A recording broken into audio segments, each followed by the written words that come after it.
다음은 아갈마 아낌없이 가르쳐주마 아갈마 이름이 이뻐요. 아갈마 사회. 그쵸? 제가 하나 아갈 일을 하나 만들어야 되지 않을까라는 생각을 했는데, 아갈마 사회 이용재 교수님 모시고 올해 처음 도입된 사회, 이 사회 과목에 대해서 방법을 또 배워보도록 하겠습니다. 박수로 모셔볼게요. 공부하는구나. 그래, 항상 엄마가 지켜보고 있어.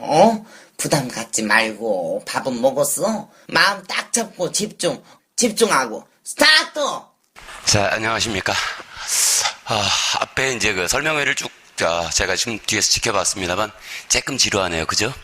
예. 필요한 말씀들 간략하게 드릴게요. 제가 지금 말씀드리고 싶은 것들은 좀 여러 가지가 있었는데 길어지면 여러분들이 싫어하실 것 같아서 일단 몇 가지만 말씀드리겠습니다.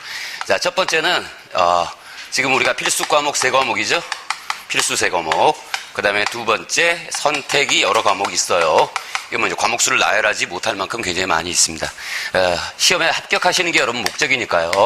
시험 합격은 필수 과목 열심히 하셔야 됩니다. 제가 비록 선택 과목 사회 선생님입니다만은 여러분들이 이제 그 공부를 하시다 보면 기본적으로 국어하고 영어가 잘 안 돼요. 이런 분들이 길어지는 겁니다. 수험 생활이. 그러니까 영어는 기본 점수 받고 대신 굉장히 열심히 하시는 것들이 있습니다. 이 필수 과목 3과목 중에 그나마 여러분의 흥미를 끌 수 있는 과목이 하나 있어요.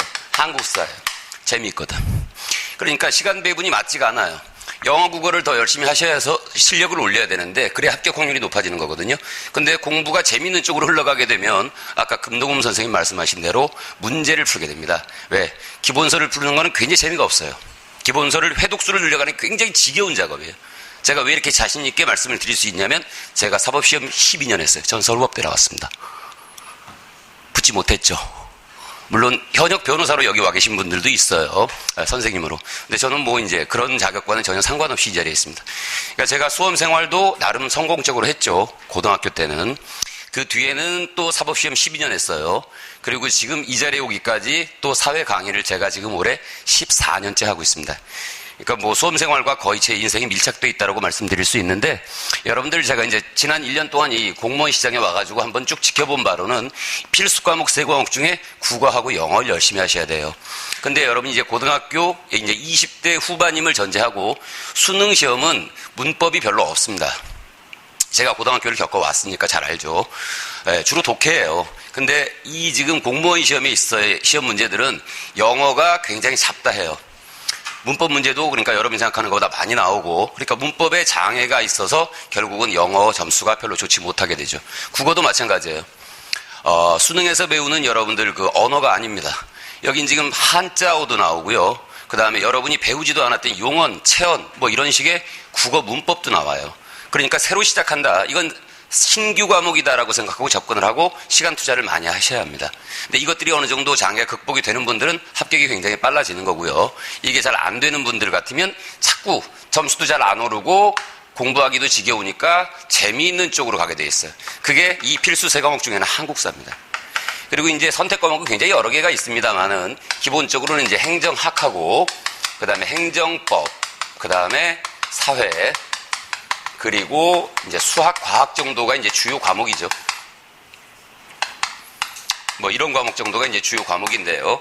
일반적인 선택입니다만은 여기 뭐 다른 과목 가르치시는 선생님들도 와 계시고 한데 기본적으로 선택은 뭐 여러분들 몫입니다. 근데 대개 이제 선택이 좀 많았던 작년의 예를 보면 이렇게 한 조합이 있고요. 요거는 이제 기존의 공부를 계속 하시던 분들, 하던 거니까 버리기가 좀 아까워서 그냥 밀고 나가셨던 분들의 대부분의 조합이고, 그 다음에 이제 신규로 진입하신 분들의 선택 조합은 행학과 사회 또는 행법과 사회, 이런 식으로 선택들을 많이 하셨어요. 제가 이제 물론 사회를 가르치는 사회 선생이니까 뭐 이렇게 조금 이쪽에 좀 가깝게 느껴져서 좀 더 과대하게 사회 선택이 많았다라고 말씀드릴 수 있을지는 모르겠습니다. 느낌이 그러니까. 근데 일반적으로는 이렇게 선택을 하시는 편이 제 개인적인 생각입니다. 행학과 사회, 행법과 사회 이런 쪽 선택이 여러분에게는 시간을 절약할 수 있는 장점이 있습니다. 왜냐하면 사회가 학문이 아니거든요. 고등학교 사회를 합쳐놓은 거예요. 다만 과목을 4개를 합쳐놓은 것이기 때문에 좀 잡다하고 성격이 잡스럽기는 하지만 이 행법은 말 그대로 법이고요. 행학은 말 그대로 학문이에요. 근데 고등학교 사회는 학문이 아닙니다. 그러다 보니까 공부할 양이 좀 적어요. 공부할 양이.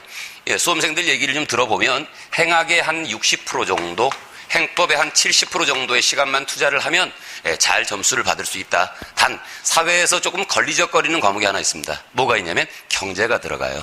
고등학교 경제.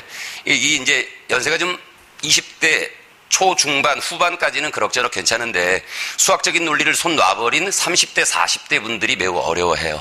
이 경제 부분을. 왜냐하면 논리의 문제니까. 그러니까 쉽게 얘기하면 나눠야 될 걸 자꾸 빼요. 무슨 느낌인지 아시겠죠? 나눠야 되는 건데 비율인데 자꾸 뺍니다. 그러니까 이제 경제가 굉장히 어렵다라고 하시는데 그 부분의 극복만 된다면 사회는 사실 굉장히 좀 시간을 절약하고 좀 쉽게 접근할 수 있다. 단 어떤 출제 패턴의 차이는 있냐면요. 이제 이런 것들은 비교적 나오는 것들이 좀 정형화되어 있고 배우는 건 매우 방대하지만 실제 시험에서는 그만큼 나오지는 않습니다. 한두 문제, 변별력이 있는 문제를 제외하고는. 행법도 그건 마찬가지예요. 판례 같은 걸 좀 많이 외우시면은 어느 정도 범위를 좁힐 수가 있어요. 애초에 공부를 시작했던 것보다. 근데 이제 사회는 어떻게 표현하기에 따라서는 범위가 없죠. 범위가 없어요. 그래서 굉장히 어렵게 출제될 수도 있고 매우 쉽게 출제될 수도 있는 가능성을 열고 있습니다. 다만 이런 문제점들 때문에 행안부가 지금 안행부가 되었습니다마는 이른바 조정점수제를 도입했죠. 그래서 상대적으로 선택 과목의 비중은 줄었습니다. 그건 제가 인정해요. 그러니까 필수 과목을 열심히 하셔야 돼요. 그렇지만 국사만 열심히 하는 이런 패턴으로는 합격을 하실 수 없습니다. 그러니까 그 시험은요, 학문은 좀 달라요. 학문은 한 가지를 잘해야 그 사람이 인정받는 학자가 되는 거거든요. 근데 시험은 못하는 과목이 없어야 합격의 길로 빨리 접어들게 되는 거예요. 근데 이제 여러분 공부하기 싫으니까 나중에 아까 금도금 선생님 말씀하셨던 대로 기본서보다는 문제집을. 왜? 진도 나가는 재미가 있거든요. 기본서는 진도 나가는 재미도 없어요. 근데 문제집은 진도 나가는 재미가 있거든. 그러니까 자꾸 문제집을 선호하게 됩니다. 근데 그건 경계하셔야 될 일이라고 아까 말씀하셨고요. 그 다음에 두 번째는 과목의 배정에 있어서 또 재밌는 과목으로 찾아가게 돼 있어요. 그러니까 여러분들 국사가 굉장히 많은 시간들을 여러분이 투자를 하더라고. 실제로 그만큼 투자할 만한 가치라는 표현은 좀 이상하군요. 그만큼의 시간을 투자할 만큼의 비중이 있는 과목은 아닙니다. 물론 중요하지 않다는 의미가 아니고 국어, 영어 쪽도 그 정도 시간을 투자를 하셔야 여러분 합격 확률이 높아지게 되어 있는 거예요. 그래서 일단 전체적으로 말씀을 드렸어요. 전체적인 어떤 그림 속에 말씀을 드렸고, 자, 이제 두 번째는 말씀드리고 싶은 게 제가 사회 선생이니까 그럼 사회는 도대체 어떤 과목이고 어떻게 공부하면 좋겠느냐라는 건데요. 사회는 기본적으로 여러분 고등학교 때 배우셨던 정치 그리고 법, 아주 이제 수박 겉핥기 시기예요. 지금 이제 법정치라는 과목으로 한 과목이 있고요. 그 다음에 경제 그리고 사회문화라고 하는 전체적으로 세 과목이 합쳐져 있습니다. 넓게 보면 네 과목이고요. 좁게 보면 세 과목이 합쳐져 있어요. 그러니까 각 과목이 속성이 조금씩 다를 것 아니에요? 예, 이 점들이 이제 좀 짬뽕식으로 섞여 있다라고 일단 말씀을 드릴 수가 있고, 구체적인 공부 방법은 그냥 열심히 하시면 돼요. 단, 사회는 독학으로는 조금 어려울 수 있습니다. 왜냐면, 법이나 이런 이제 사법고시 공부를 했으니까 법 과목처럼 여러분들이 회독수를 늘리면 실력이 쌓여가는 그러한 형태의 과목이 아니에요. 말 그대로 고등학교 사회이기 때문에 이것들은 어느 정도 여러분이 지식을 쌓고 기반적인, 그 다음에 두 번째는 문제에 대한 적응력이라는 측면에서 접근을 하셔야 됩니다. 그러니까 사회 교재는요, 기본서가 여러분이 대부분의 행법이나 행학 교재는 문제가 없어요. 이론만 나와 있습니다. 그런데 사회 교재에는 거의 어김없이 뭐하고 뭐가 섞여 있을까요? 이론 부분하고 문제 부분이 섞여 있어요. 왜? 이론 부분도 물론 중요한데 그것을 문제에 적응하는 연습, 이른바 출제 패턴이라는 것이 무엇보다 중요한 과목이에요. 그래서 공부를 하시자면 이게 제일 빠릅니다. 독학으로는 잘 안 돼요. 강의 한번 들으시고 그 다음에 문풀을 어떤 형태든지 들으시면 사실상 요거 한 번으로 족하다. 이거면 대개 4개월 정도에서 6개월이면 완성이 가능하다는 장점을 또 가지고 있습니다. 이제 아까 먼저 언급하시던 금동훈 선생님께서 9급 정도면 6개월이면 충분하다 그러셨는데요. 현실적으로 돌아와 보면 사실 6개월으로는 운전면허 시험도 쉽지 않죠. 저는 개인적으로는 아까 말씀하신 것에는